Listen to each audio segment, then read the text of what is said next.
حسین نے رسول اللہ صلی اللہ علیہ وآلہ وسلم سے کچھ سوال پوچھے ہیں جن کے جواب نبی صلی اللہ علیہ وآلہ وسلم کے علاوہ کسی اور کے پاس ہو ہی نہیں سکتے۔ رسول اللہ صلی اللہ علیہ وآلہ وسلم کے جواب سنتے ہی حسین 79 سال کی عمر میں رسول اللہ صلی اللہ علیہ وآلہ وسلم پر ایمان لے آئے ہیں۔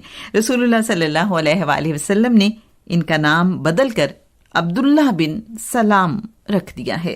ان کے ایمان لانے پر جبرائیل اللہ کریم کی وحی لے کر آئے ہیں جو سورہ الاحقاف کی آیت نمبر 10 ہے۔ رسول اللہ صلی اللہ علیہ وآلہ وسلم نے عبداللہ بن سلام کے متعلق بتایا ہے، جنت میں داخل ہونے والا 10واں شخص عبداللہ بن سلام ہوگا۔ میرے اچھے سامعین، اس وقت یثرب میں عرب لوگوں کے 2 بڑے قبیلے ہیں۔ یاد رہے، عرب کے 2 بڑے قبیلے ہیں۔ ان قبیلوں کے نام بنی اوس اور بنی خزرج ہیں۔ یہ دونوں قبیلے ہر وقت آپس میں لڑتے رہتے ہیں، جس کا فائدہ یثرب میں رہنے والے یہودی اٹھاتے ہیں۔ اب آپ سوچ رہے ہوں گے کہ یثرب میں یہودیوں کے کتنے قبیلے آباد ہیں؟ تو جناب، یثرب میں 3 قبیلے یہودیوں کے آباد ہیں۔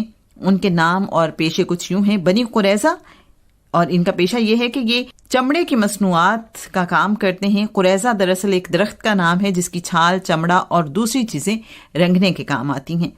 ایک اور قبیلہ ہے بنی نزیر۔ نزیر کے معنی ہیں تازہ پتے۔ اس قبیلے کا کام کھیتی باڑی کرنا ہے۔ تیسرا قبیلہ ہے بنی قینقا۔ قینقا کے معنی ہیں سونار۔ اس قبیلے کا کام سونے کے زیورات اور برتنوں سے متعلق ہے۔ یثرب میں رہنے والا یہ سب سے امیر قبیلہ ہے۔ یہودی یثرب میں آباد تو آخری نبی کے انتظار میں ہوئے، لیکن جب اللہ کا رسول ہجرت کرنے کے بعد یہاں آ گیا تو انہی یہودیوں نے آپ صلی اللہ علیہ وآلہ وسلم سے حسد کرنا شروع کر دیا ہے۔ ان کا سردار حیی بن اخطب اور اس کا چھوٹا بھائی ابو یاسر بن اخطب رسول اللہ صلی اللہ علیہ وآلہ وسلم کے قبا آنے کا سن کر ان سے ملنے آئے ہیں۔ انہوں نے رسول اللہ صلی اللہ علیہ وآلہ وسلم کو پہچان لیا کہ آپ صلی اللہ علیہ وآلہ وسلم ہی آخری نبی ہیں، لیکن ایمان نہیں لائے۔ دونوں بھائی اب آپس میں کیا باتیں کرتے ہیں ذرا ملاحظہ کیجئے۔ ابو یاسر کہتا ہے، کیا یہ وہی نبی ہیں؟ حیی بن اخطب: خدا کی قسم ہاں۔ ابو یاسر: پھر کیا ارادہ ہے؟ حیی بن اخطب کہتا ہے، دشمنی۔ خدا کی قسم جب تک زندہ رہوں گا اسے دشمنی کروں گا۔ یہودیوں کو حسد اس بات سے ہے کہ نبوت بنی اسحاق یعنی بنی اسرائیل سے نکل کر بنی اسماعیل میں آ گئی ہے۔ ہر دور میں ایسے لوگ میرے اچھے سامعین موجود تھے جو حق اور سچ کی تلاش میں رہے۔ ایسا ہی ایک شخص آگ کی عبادت کرنے والے گھرانے میں ایران میں پیدا ہوا۔ اس کا نام روزبہ خوشنودان ہے۔ یہ بڑی انٹرسٹنگ میرے اچھے سامعین بات ہے کہ یہ روزبہ خوشنودان اصل میں ہیں کون؟ آگے چل کے آپ کو بتاتے ہیں۔ روزبہ اپنی زندگی کا بہت بڑا حصہ دین حق کی تلاش میں ملکوں پھرتا رہا، یہاں تک کہ اسے غلام بنا لیا گیا۔ روزبہ زندگی کے 38 سال اور اپنی آزادی کی قیمت دے کر آخری نبی کی تلاش میں بالآخر یثرب پہنچ گیا۔ مسیحی راہبوں نے اسے آخری نبی کی 3 نشانیاں بتائی تھیں جو روزبہ کو رسول اللہ صلی اللہ علیہ وآلہ وسلم میں نظر آ گئیں۔ روزبہ کو عیسائی راہب نے وہ 3 نشانیاں آخری نبی کی کون سی بتائی تھیں؟ نمبر 1، آخری نبی صدقہ نہیں کھائے گا۔ نمبر 2، آخری نبی ہدیہ قبول کرے گا۔ نمبر 3، آخری نبی کے کندھوں کے درمیان مہر نبوت ہوگی۔ روزبہ نے آپ صلی اللہ علیہ وآلہ وسلم میں یہ تینوں نشانیاں دیکھیں تو وہ رسول اللہ صلی اللہ علیہ وآلہ وسلم پر ایمان لے آیا۔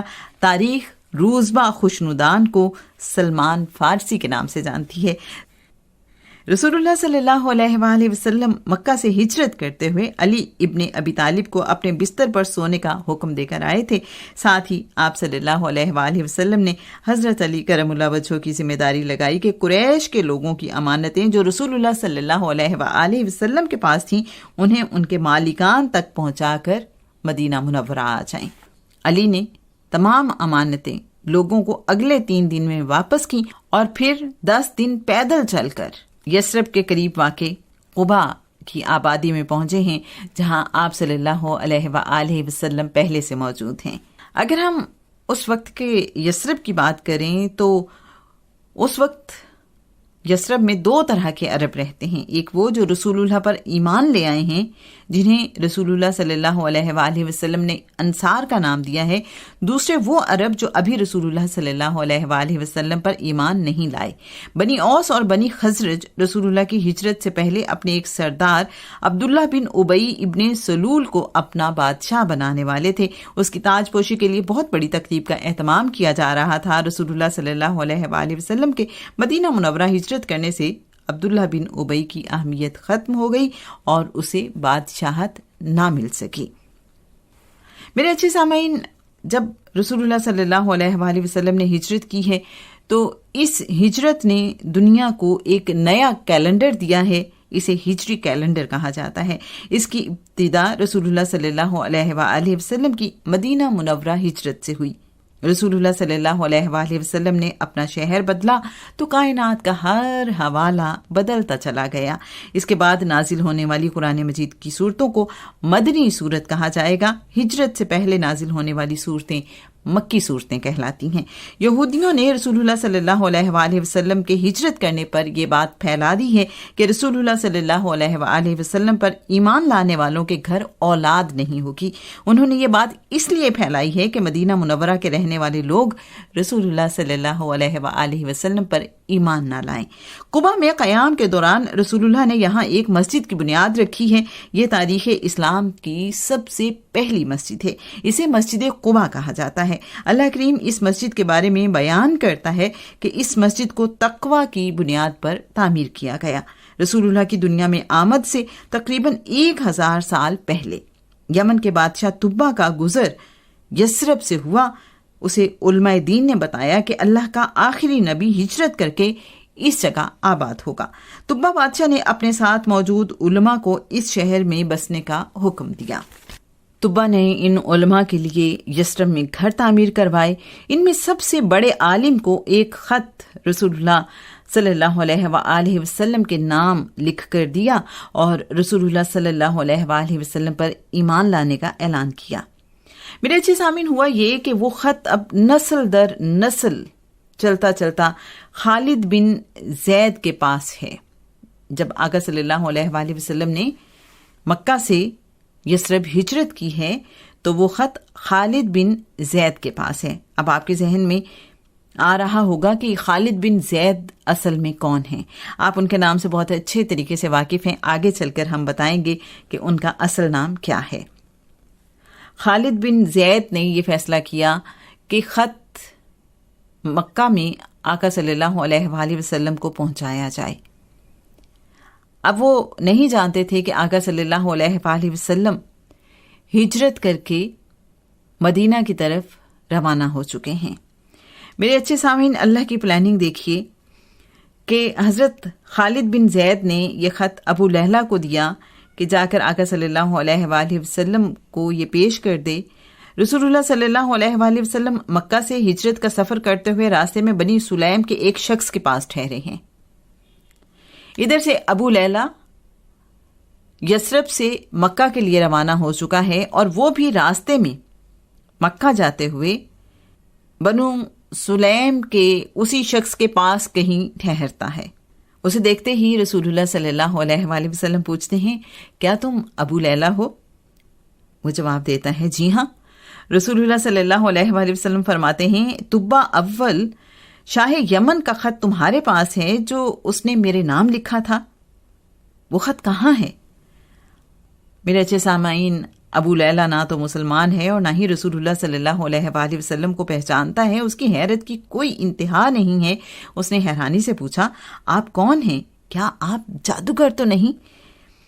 رسول اللہ صلی اللہ علیہ وآلہ وسلم اسے بتا رہے ہیں، میں محمد بن عبداللہ بنی ہاشم سے ہوں، لاؤ وہ خط مجھے دے دو۔ ابو لیلہ نے اپنے سامان میں سے نکال کر خط رسول اللہ صلی اللہ علیہ وآلہ وسلم کے حوالے کر دیا ہے۔ تبا بادشاہ کے لکھنے کے 1000 سال بعد یہ خط رسول اللہ کو ملا ہے۔ ابو بکر نے وہ خط کھولا اور پڑھ کر سنایا ہے۔ اب آپ سوچ رہے ہوں گے کہ تبا بادشاہ نے اس خط میں کیا لکھا تھا۔ خط میں لکھا تھا، اللہ کے رسول صلی اللہ علیہ وآلہ وسلم، میں آپ پر اور اس کتاب پر ایمان لاتا ہوں جو اللہ تعالیٰ نے آپ پر نازل فرمائی ہے۔ آپ کے رب پر ایمان لاتا ہوں، جو احکام شریعت آپ اللہ کی طرف سے لے کر آئے ہیں ان پر مکمل یقین رکھتا ہوں۔ میں نے آپ کا دین قبول کیا، میں آپ کے حکم پر عمل کروں گا۔ اگر مجھے آپ کی زیارت نصیب ہو جائے تو یہ میری خوش بختی ہوگی۔ اگر میں خود آپ سے نہ مل سکوں تو قیامت کے دن میری شفاعت کیجیے گا، مجھے فراموش نہ کیجیے گا۔ میں آپ کے فرما بردار اور اطاعت گزار امتیوں میں سے ہوں جو آپ کی آمد سے پہلے آپ پر ایمان لائے ہیں۔ کیسی خوش بختی تھی میرے اچھے سامعین شاہ یمن کی کہ آقا صلی اللہ علیہ وآلہ وسلم کے اس دنیا میں تشریف لانے سے بھی پہلے وہ آقا صلی اللہ علیہ وآلہ وسلم پر ایمان لے آیا۔ بہرحال ہم واپس اسی منظر کی طرف آتے ہیں۔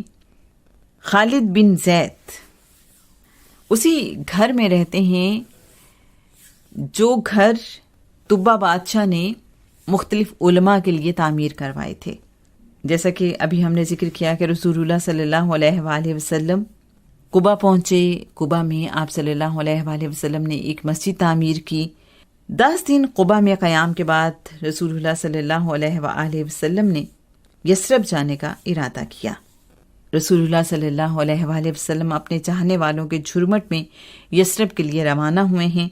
جب رسول اللہ صلی اللہ علیہ وآلہ وسلم یثرب میں داخل ہوئے تو بنی نجار کی بچیاں خوشی سے کہہ رہی ہیں طلع البدر علینا من ثنیات الوداع وجب الشکر علینا ما دعا للہ داع۔ یثرب میں رہنے والے ہر قبیلے کی یہ خواہش ہے کہ آپ صلی اللہ علیہ وآلہ وسلم ان کے پاس قیام کریں، لیکن رسول اللہ صلی اللہ علیہ وآلہ وسلم نے فرمایا کہ میری اونٹنی اللہ کے حکم سے جہاں رکے گی میں وہیں قیام کروں گا۔ اور اونٹنی رکتی ہے تو خالد بن زید کے گھر کے سامنے۔ رسول اللہ صلی اللہ علیہ وآلہ وسلم نے یثرب کا نام بدل کر مدینہ النبی، طیبہ اور طابہ رکھ دیا۔ آج کل ہم اسے مدینہ کہتے ہیں۔ مدینہ منورہ میں ملیریا بخار عام تھا۔ یہاں آنے والے اس بخار کی وجہ سے بیمار ہو جاتے۔ رسول اللہ صلی اللہ علیہ وآلہ وسلم نے دعا مانگی تو اس شہر سے بیماری ختم ہو گئی۔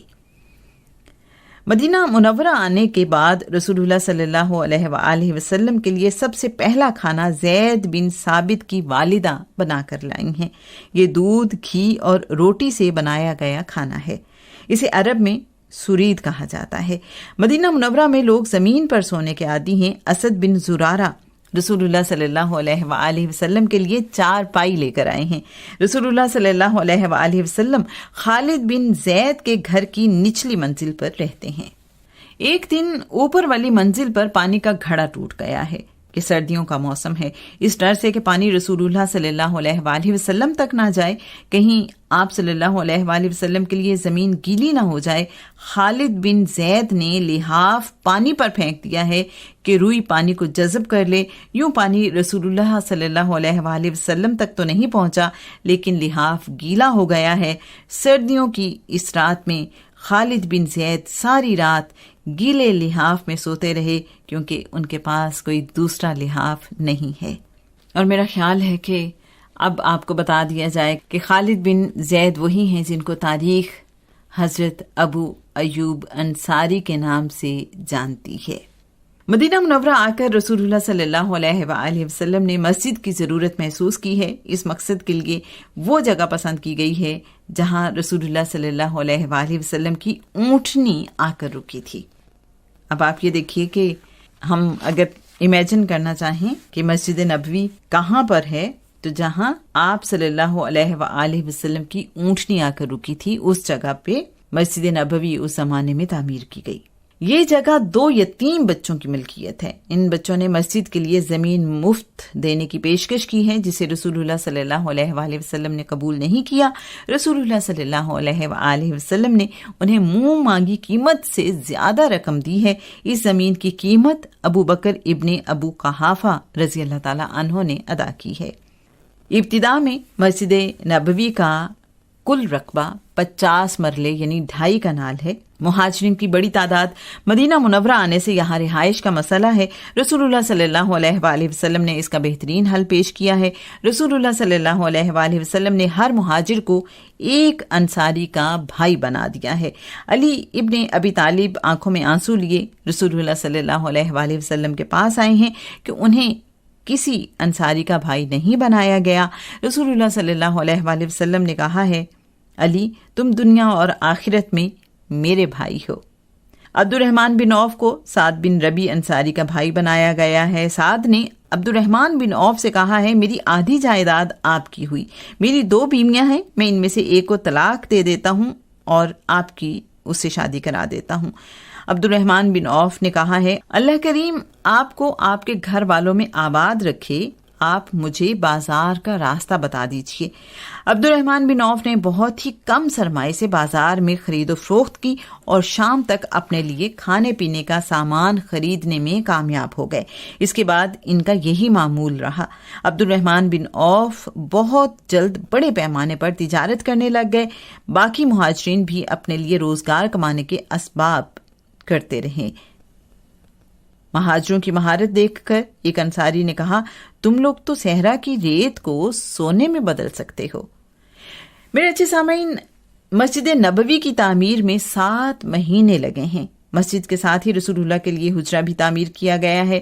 رسول اللہ صلی اللہ علیہ وآلہ وسلم 7 مہینے خالد بن زید کے گھر رہے۔ جی ہاں، حضرت ابو ایوب انصاری کے گھر۔ ام المومنین سیدہ سودا بنت زمعہ اور رسول اللہ صلی اللہ علیہ وآلہ وسلم کی بیٹیاں اب مدینہ منورہ آ گئی ہیں۔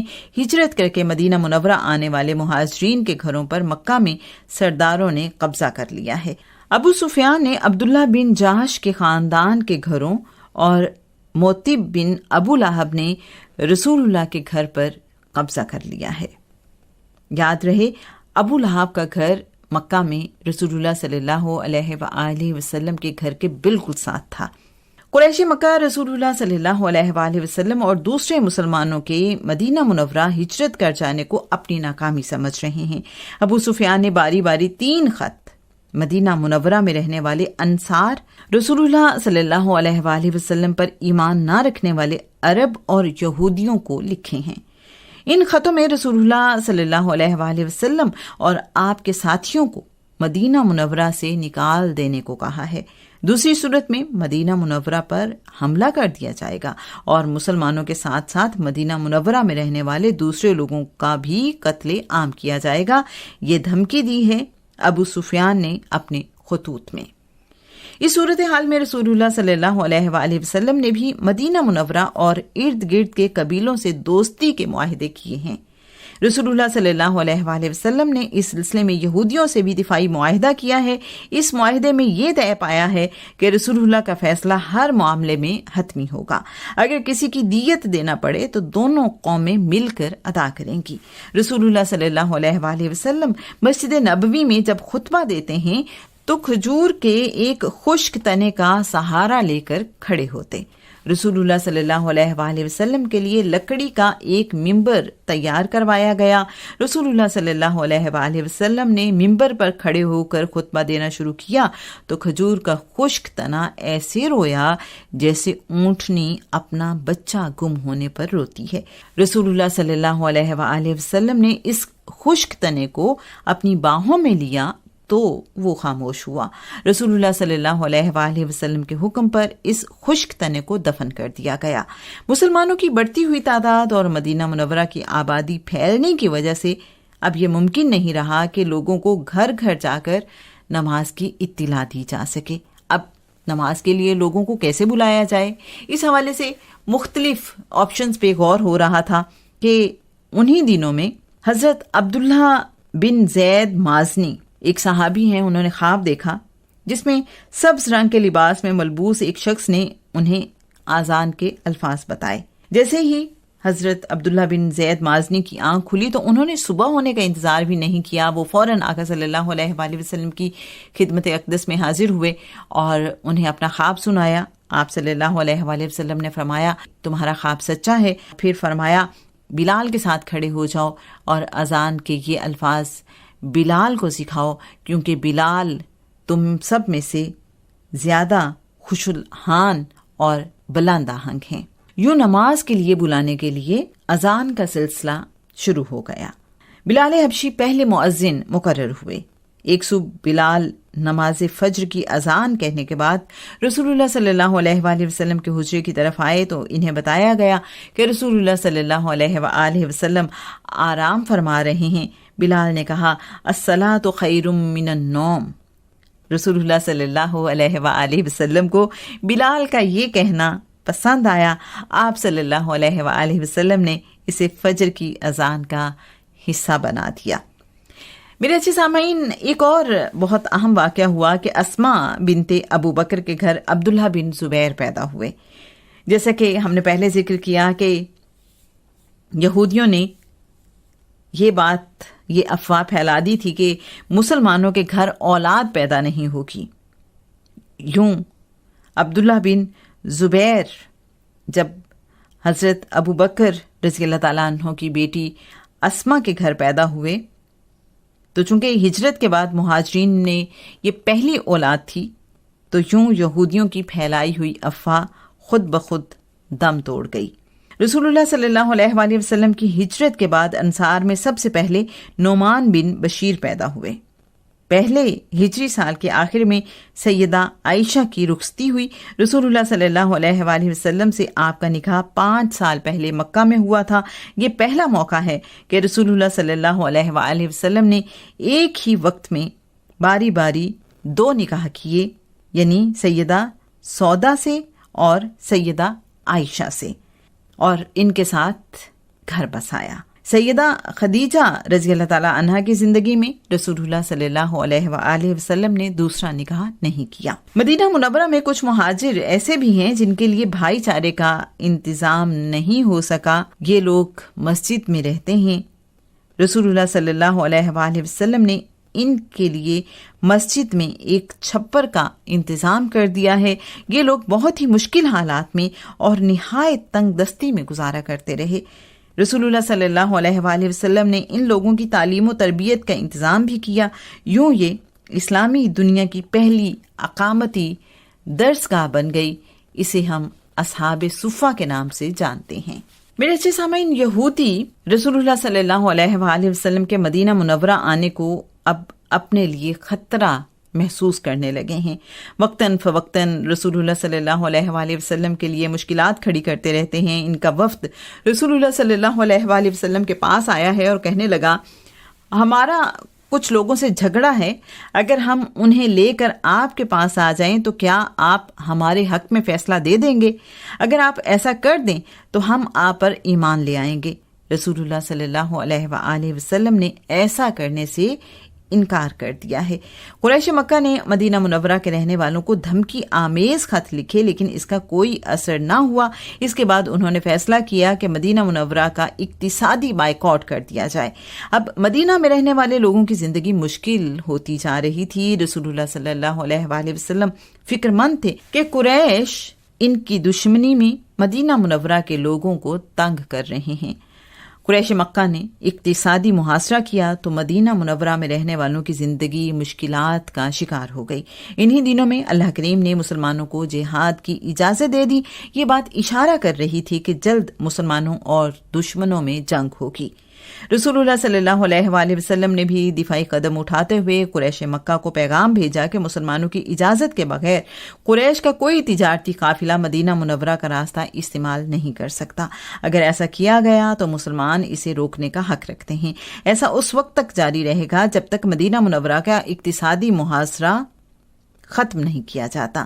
یہ پابندی صرف قریش کے قافلوں کے لیے ہے۔ کسی بھی دوسری قوم کے قافلوں کو مدینہ منورہ کا راستہ استعمال کرنے کی مکمل آزادی تھی۔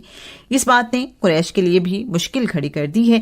اب انہیں تجارت کے لیے لمبا اور مشکل راستہ اختیار کرنا پڑتا تھا، جس وجہ سے وقت زیادہ لگتا، اخراجات بڑھ گئے اور منافع کم ہو گیا۔ قریش کے قافلوں اور مسلمانوں کے درمیان ہلکی پھلکی جھڑپیں بھی ہوتی رہیں۔ یہودی رسول اللہ صلی اللہ علیہ وآلہ وسلم کے پاس 4 سوال لے کر آئے ہیں۔ ان کے خیال میں رسول اللہ صلی اللہ علیہ وآلہ وسلم ان کے سوالوں کے جواب نہیں دے پائیں گے، جس کے نتیجے میں یہ لوگ رسول اللہ صلی اللہ علیہ وآلہ وسلم کے خلاف جھوٹا ہونے کا بیانیہ بنا سکیں گے۔ یہ ان کی پلاننگ ہے۔ یہودیوں نے رسول اللہ صلی اللہ علیہ وآلہ وسلم سے وعدہ کیا کہ ان سوالوں کے درست جواب دینے کی صورت میں یہودی آپ صلی اللہ علیہ وآلہ وسلم پر ایمان لے آئیں گے۔ سوال یہ تھے، نمبر 1، کچھ بچے شکل و صورت میں ماں اور کچھ باپ پر ہوتے ہیں، ایسا کیوں ہے؟ اگلا سوال تھا، آپ ہمیں اپنی نیند کے بارے میں بتائیں، وہ کیسی ہے؟ یہودی اس سوال سے رسول اللہ صلی اللہ علیہ وآلہ وسلم کا نبی ہونا یا نہ ہونا جانچنا چاہتے تھے۔ نمبر 3، ہمیں بتائیں کہ بنی اسرائیل نے کون سی حلال چیز اپنے اوپر حرام کر لی تھی اور ایسا کیوں کیا؟ نمبر 4، روح الامین کے متعلق ہمیں بتائیں، آپ پر وحی لے کر کون سا فرشتہ نازل ہوتا ہے؟ میرے اچھے سامعین، رسول اللہ صلی اللہ علیہ وآلہ وسلم نے تمام سوالوں کے جواب درست دیے، تو ان میں سے بڑی اکثریت پھر بھی ایمان نہیں لائی۔ ان یہودیوں میں سے چند لوگ ہی بس ایمان لائے۔ میرے اچھے سامعین، رسول اللہ صلی اللہ علیہ وآلہ وسلم جب تک مکہ میں رہے، آپ بیت اللہ میں نماز یوں ادا کیا کرتے تھے کہ آپ صلی اللہ علیہ وآلہ وسلم کا منہ بیت اللہ کی طرف ہوتا اور عین بیت المقدس بھی اسی سمت میں ہوتا۔ مدینہ منورہ بیت المقدس اور مکہ کے درمیان واقع ہے۔ یہ بہت سمجھنے والی بات ہے۔ مدینہ منورہ میں رہتے ہوئے آپ صلی اللہ علیہ وآلہ وسلم اللہ کے حکم کے مطابق بیت المقدس یعنی شمال کی طرف منہ کر کے نماز ادا کرتے ہیں، جبکہ بیت اللہ آپ صلی اللہ علیہ وآلہ وسلم کی پشت یعنی جنوب کی جانب ہوتا تھا۔ رسول اللہ صلی اللہ علیہ وآلہ وسلم کی شدید خواہش تھی کہ اللہ کریم بیت اللہ کو قبلہ مقرر کر دے، اس لیے آپ بار بار چہرہ آسمان کی طرف اٹھا کر بھی دیکھا کرتے تھے۔ ہجرت کے 16 مہینے بعد 15 رجب کو رسول اللہ صلی اللہ علیہ وآلہ وسلم بنی سلمہ کی مسجد میں ظہر کی نماز کی امامت کر رہے تھے کہ جبرائیل علیہ السلام اللہ کا حکم لے کر حاضر ہوئے، آپ پھیر لیجئے اپنا چہرہ بیت اللہ کی طرف۔ آپ کے رب نے آپ کی خواہش پر بیت اللہ کو قبلہ مقرر کر دیا ہے۔ جب یہ وحی نازل ہوئی، اس وقت تک رسول اللہ صلی اللہ علیہ وآلہ وسلم نماز ظہر کی 2 رکعت ادا کر چکے تھے۔ آپ صلی اللہ علیہ وآلہ وسلم نے نماز کے دوران ہی اپنا رخ بیت اللہ یعنی جنوب کی طرف موڑ لیا۔ رسول اللہ صلی اللہ علیہ وآلہ وسلم کی اقتداء میں نماز ادا کرنے والوں نے جب یہ دیکھا تو چل کر صفیں پھر سے رسول اللہ صلی اللہ علیہ وآلہ وسلم کے پیچھے باندھ لیں اور نماز مکمل کی۔ یوں یہ نماز بیت المقدس کی طرف منہ کر کے ادا کرنا شروع کی گئی اور بیت اللہ کی طرف منہ کر کے مکمل کی گئی۔ بنی سلمہ کی مسجد کو تاریخ مسجد قبلتین یعنی 2 قبلوں والی مسجد کے نام سے جانتی ہے۔ میرے اچھے سامعین، 2 ہجری کی اگر ہم مزید بات کرتے ہیں تو اس میں جو واقعات ہوئے وہ کچھ یوں ہیں کہ رسول اللہ صلی اللہ علیہ وآلہ وسلم نے قریش کی سازشوں کو ناکام بنانے کے لیے جاسوسی کا نظام تشکیل دیا ہے۔ اس نظام کے تحت مکہ اور اس کے ارد گرد کی معلومات جمع کی جاتی اور رسول اللہ صلی اللہ علیہ وآلہ وسلم تک پہنچائی جاتی۔ ان اطلاعات کی بنیاد پر رسول اللہ صلی اللہ علیہ وآلہ وسلم مطلوبہ قدم اٹھاتے۔ رسول اللہ صلی اللہ علیہ وآلہ وسلم نے عبداللہ بن جاش کی قیادت میں 11 لوگوں کو ایک مہم پر بھیجا، انہیں ایک خط لکھ کر دیا اور کہا اس خط کو 2 دن بعد کھولنا۔ اس خط میں رسول اللہ صلی اللہ علیہ وآلہ وسلم نے اپنے مجاہدوں کو مکہ کی طرف جانے کی ہدایت دی۔ آپ صلی اللہ علیہ وآلہ وسلم نے انہیں کہا کہ قریش کے قافلے کے بارے میں اطلاع بھیجنا۔ عبداللہ بن جاش اور ان کے ساتھی قریش کے تجارتی قافلے کے پاس پہنچے تو اس دن رجب کی آخری تاریخ تھی۔ رجب حرام مہینوں میں سے ایک مہینہ ہے۔ عبداللہ بن جاش اور ان کے ساتھیوں نے غور و فکر کے بعد اس قافلے پر حملہ کر دیا، جس میں عمر بن حضرمی مارا گیا۔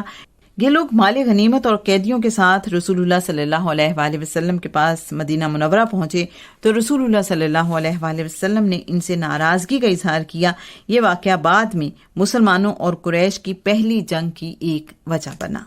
میرے اچھے سامعین، جیسے کہ پہلے ذکر ہو چکا کہ قریش نے مدینہ منورہ کا اقتصادی محاصرہ کر کے مدینہ منورہ کے مسلمانوں کی زندگی مشکل بنا رکھی تھی۔ جب قریش نے مدینہ منورہ کا اقتصادی بائیکاٹ کیا تھا تو آپ صلی اللہ علیہ وآلہ وسلم نے ان سے کہا تھا کہ اگر تم ایسا کرو گے تو ہم تمہارے تجارتی قافلوں کو مدینہ کے پاس سے نہیں گزرنے دیں گے۔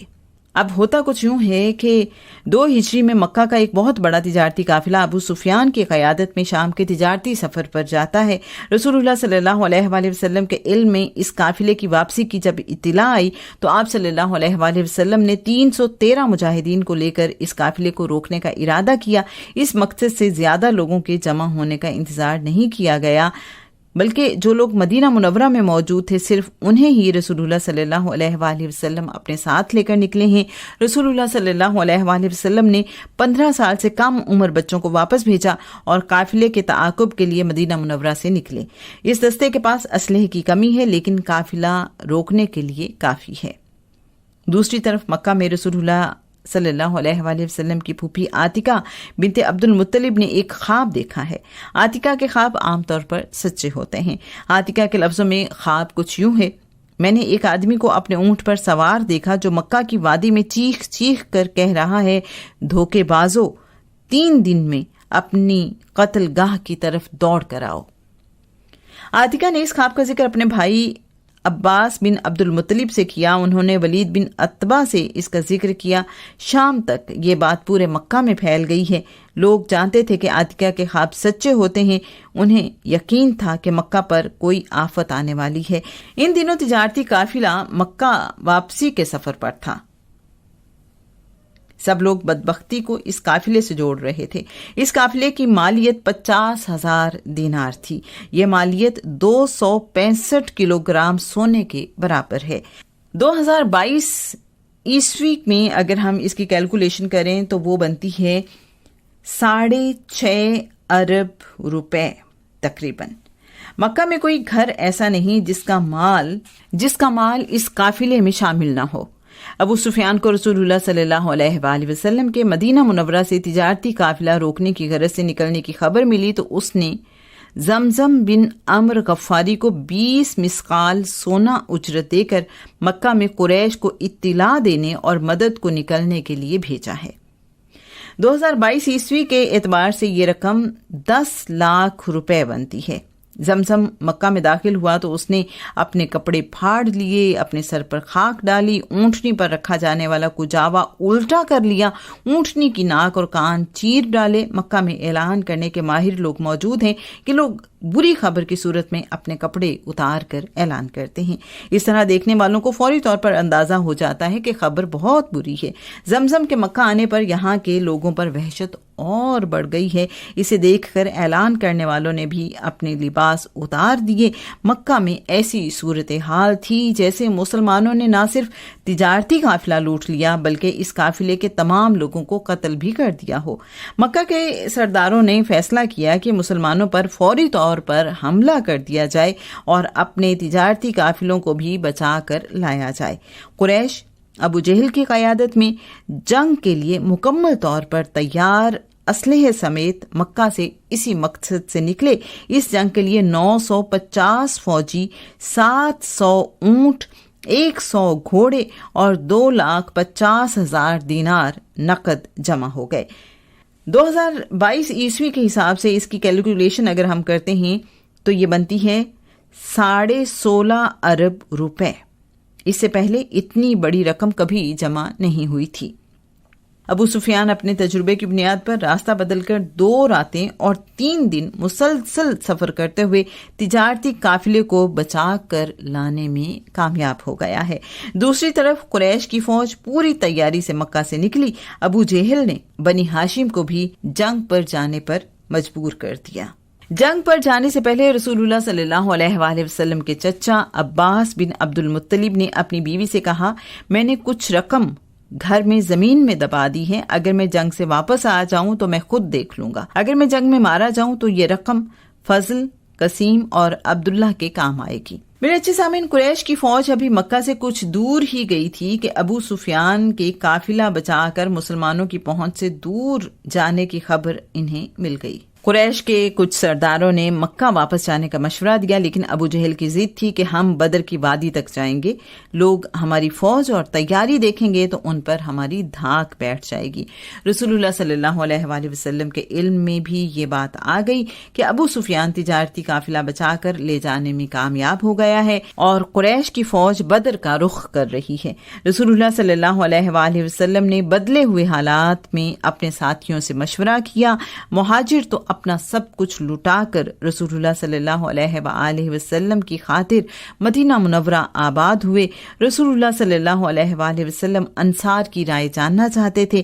انصار کی طرف سے سعد بن عبادہ نے رسول اللہ صلی اللہ علیہ وآلہ وسلم سے کہا، اللہ کے رسول، اگر آپ سمندر میں تشریف لے جائیں تو ہم آپ کے پیچھے سمندر میں چھلانگ لگا دیں گے، آپ ہمیں اپنے آگے پیچھے دائیں بائیں لڑتا دیکھیں گے۔ میرے اچھے سامعین، قریش بدر کی وادی میں مسلمانوں سے پہلے پہنچ گئے۔ انہوں نے بدر کے میدان میں مٹی والی جگہ پر پڑاؤ ڈالا۔ میدان بدر میں بہتر جگہ یہی تھی، یعنی مٹی والی جگہ۔ یہاں پہنچ کر قریش کی لونڈیاں ان کے لیے ناچ گانے کا اہتمام کرتی رہیں۔ روزانہ 10 اونٹ اس فوج کے کھانے کے لیے ذبح کیے جاتے رہے۔ رسول اللہ صلی اللہ علیہ وآلہ وسلم اپنے ساتھیوں کو لے کر بدر پہنچے تو ان کے لیے ریتلی زمین والا علاقہ ہی بچا۔ مسلمان فوج نے اسی ریتلی زمین پر پڑاؤ ڈالا۔ 16 رمضان المبارک کو دونوں فوجیں آمنے سامنے ہوئیں، لیکن لڑائی نہیں ہوئی۔ قریش مسلمانوں کی تعداد اور اسلحہ دیکھ کر مذاق اڑا رہے تھے۔ وہ کہہ رہے تھے کہ ٹوٹا پھوٹا لشکر ہم سے مقابلہ کرے گا۔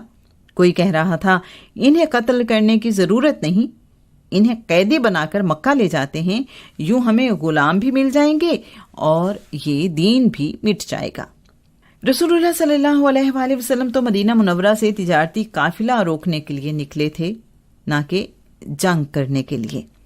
اگر آپ صلی اللہ علیہ وآلہ وسلم جنگ کے لیے مدینہ منورہ سے نکلے ہوتے تو فوج کی تیاری اس سے مختلف ہوتی۔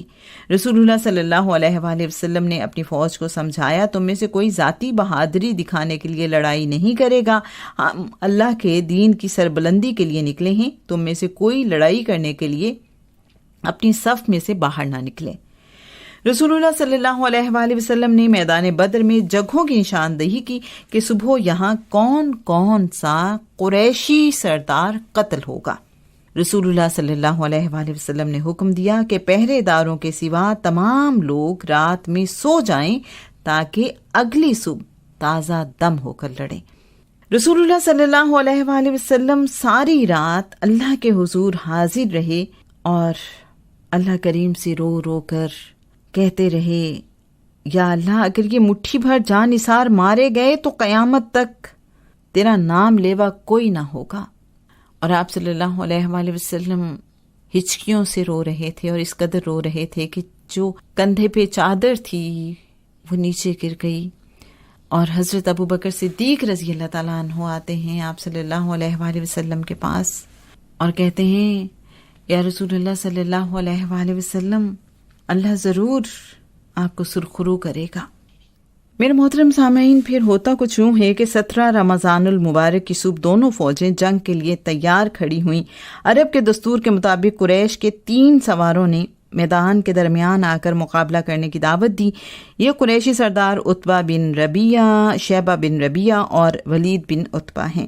رسول اللہ صلی اللہ علیہ وآلہ وسلم نے ان کا مقابلہ کرنے کے لیے 3 انصاری نوجوان بھیجے۔ قریش نے ان سے لڑنے سے انکار کرتے ہوئے کہا، ہم انہیں نہیں پہچانتے، ہم ان سے نہیں لڑیں گے، ہم قریش کے سردار ہیں، ہمارے مقابلے میں برابر کے لوگ بھیجو۔ رسول اللہ صلی اللہ علیہ وآلہ وسلم نے اپنے چچا زاد عبیدہ بن حارث، علی ابن ابی طالب اور چچا حمزہ بن عبد المطلب کو مقابلے کے لیے بھیجا ہے۔ حضرت حمزہ رضی اللہ تعالیٰ عنہ اور حضرت علی رضی اللہ تعالیٰ عنہ نے فوراً ہی اپنے مخالف دشمنوں کو قتل کر دیا۔ عبیدہ بن حارث اس لڑائی میں زخمی ہوئے۔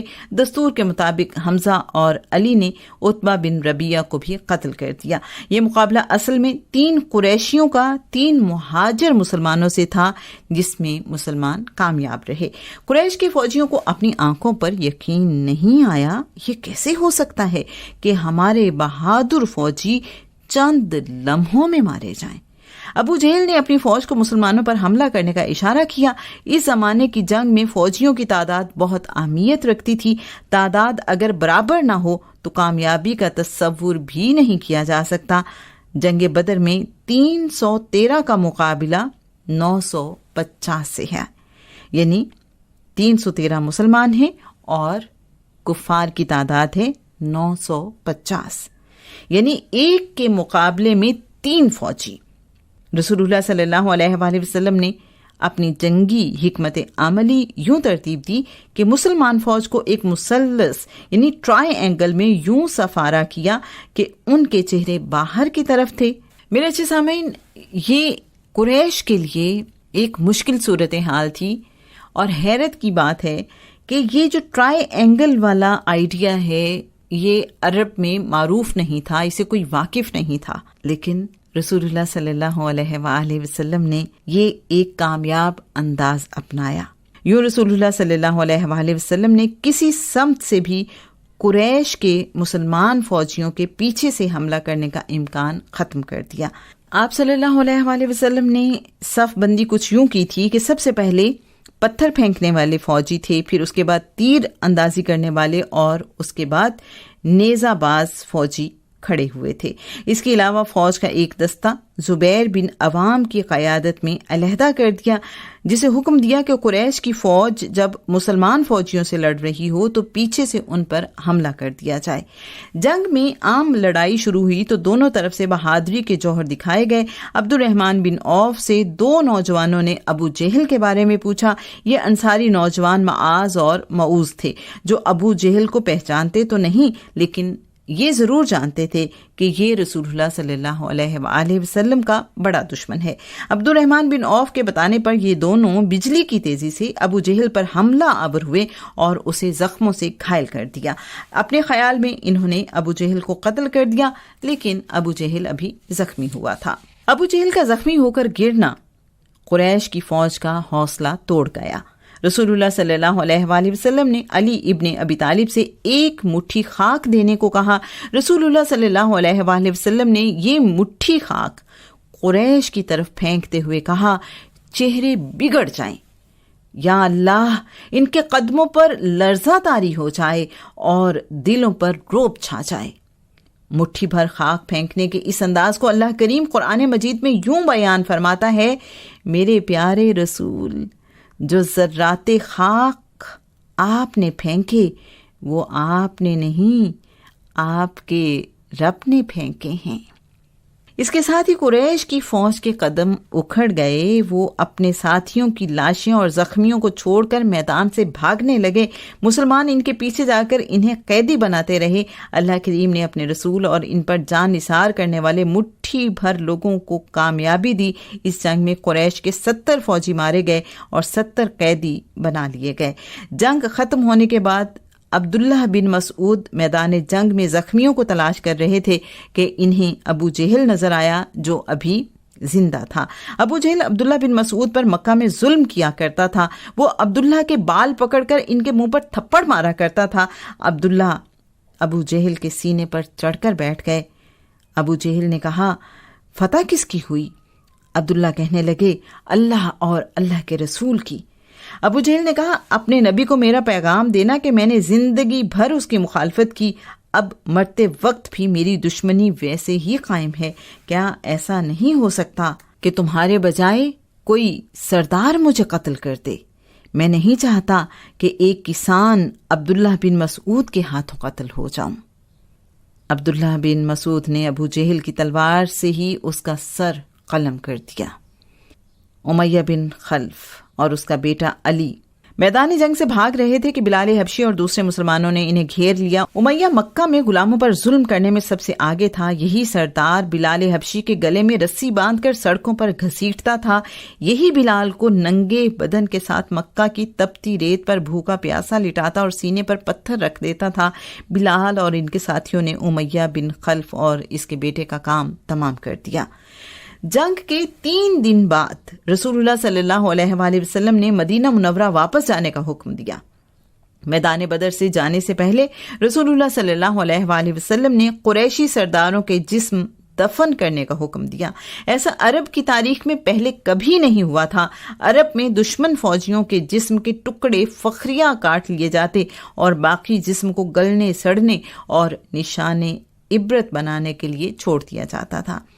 عمر بن خطاب رضی اللہ تعالیٰ عنہ بتاتے ہیں کہ میں نے میدان بدر میں قریشی سرداروں کو عین اس جگہ قتل ہوتے دیکھا جہاں رسول اللہ صلی اللہ علیہ وآلہ وسلم نے 1 دن پہلے ہی ان کے قتل ہونے کی نشاندہی کر دی تھی۔ قریش کے 24 سرداروں کو ایک گڑھے میں ڈال دیا گیا۔ رسول اللہ صلی اللہ علیہ وآلہ وسلم کنویں کے پاس آ کر کہہ رہے تھے، فلاں بن فلاں، فلاں بن فلاں، کیا تم نے اپنے رب کے وعدے کو سچا پایا؟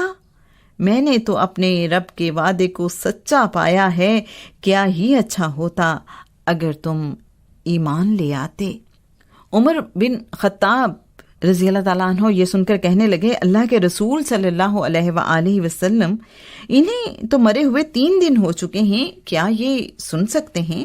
رسول اللہ صلی اللہ علیہ وآلہ وسلم نے فرمایا، ہاں یہ سن سکتے ہیں لیکن جواب نہیں دے سکتے۔ رسول اللہ صلی اللہ علیہ وآلہ وسلم نے اپنے ساتھیوں سے مشورہ کیا کہ قریش کے قیدیوں کے ساتھ کیا سلوک کیا جائے۔ کسی نے کہا انہیں قتل کر دیا جائے، کسی کے خیال میں انہیں غلاموں کی منڈی میں بیچ دینا چاہیے، کسی کا خیال تھا آگ جلا کر انہیں جلتی آگ میں پھینک دیا جائے۔ ایک رائے یہ آئی انہیں فدیہ لے کر آزاد کر دیا جائے، شاید ان میں سے کچھ لوگ آنے والے دنوں میں ایمان لے آئیں۔ رسول اللہ صلی اللہ علیہ وآلہ وسلم نے فیصلہ کیا کہ ایسے قیدی جو پڑھنا لکھنا جانتے تھے ان کا فدیہ 10 مسلمان بچوں کو پڑھنا لکھنا سکھانا تھا۔ جب وہ 10 بچوں کو پڑھنا لکھنا سکھا دیں تو وہ آزاد ہوں گے۔ دوسرے قیدیوں سے 1000 درہم سے لے کر 4000 درہم تک فدیہ لے کر انہیں رہا کر دیا گیا۔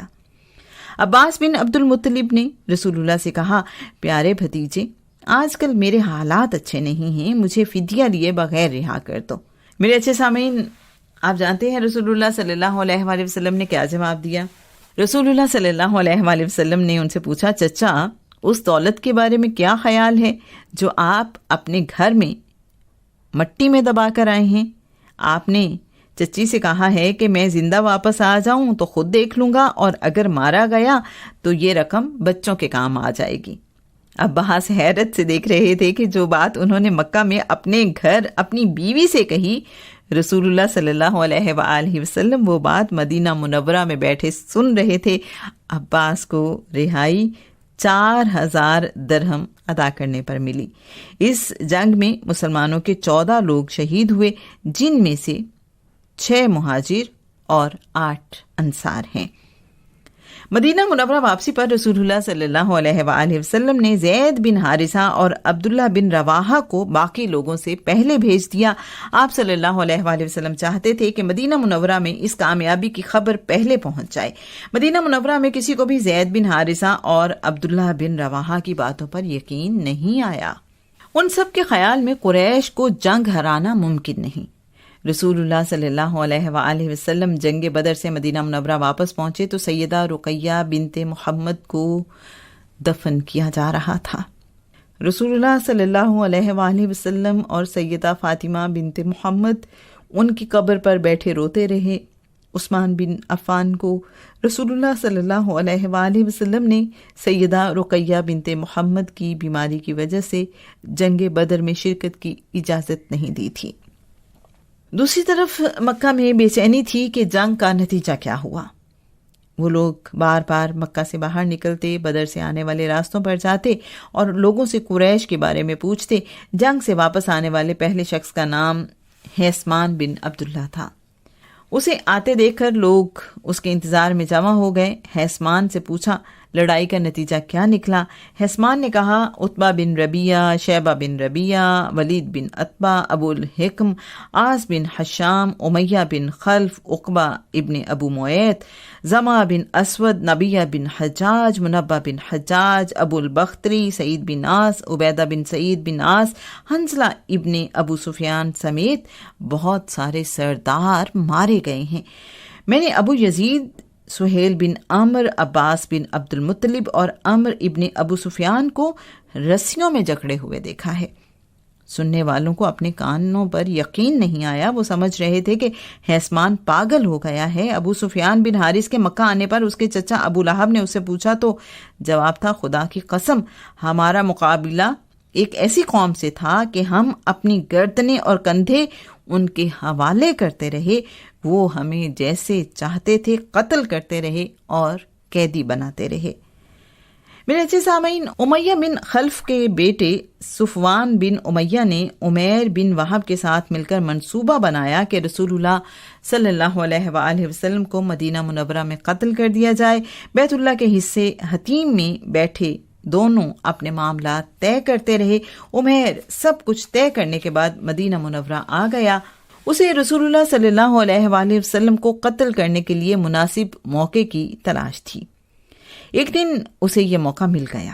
اس سے پہلے کہ وہ رسول اللہ صلی اللہ علیہ وآلہ وسلم پر حملہ کرتا، آپ صلی اللہ علیہ وآلہ وسلم نے پوچھا عمیر کیسے آئے ہو؟ عمیر کہنے لگا اپنے بیٹے کو مسلمانوں کی قید سے چھڑانے آیا ہوں جو بدر کے قیدیوں میں موجود ہے۔ رسول اللہ صلی اللہ علیہ وآلہ وسلم نے کہا وہ کیا معاملہ تھا جو تم اور صفوان حتیم میں بیٹھے میرے قتل کی منصوبہ بندی کر رہے تھے؟